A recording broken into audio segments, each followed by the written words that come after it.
Sa ngayon guys, magluluto ako ng lechon paksiw. Pista kasi sa amin tapos hindi naubos yung lechon.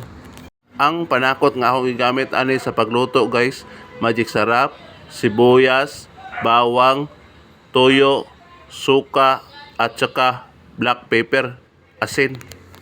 Hiniwa ko lang ito hanggang sa magkasya sa isang lagayan ng rice cooker. Pagkatapos nilagyan ko ng 3 tasang tubig, hintayin lang ito hanggang sa kumukulo. Madali lang itong gawin guys. Buhay probinsya. Paki-comment kung taga saang lugar kayo para malalaman ko kung saan naabot ang video ko.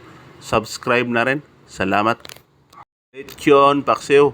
Masarap ito guys. Dahan-dahan lang sa may high blood. Ribs at saka paa ng baboy ito guys. Yon ang pinili ko.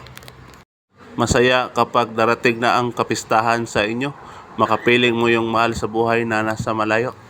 Para na rin itong reunion. Makikita kayo sama-sama. Kumustahan, tawanan at saka kunting inuman. Huwag lang magpalasing. Ayan guys, sarap na sarap talaga. Nakakagutom. Sa ngayon guys, may kamahalan yung lechon baboy. Depende sa laki.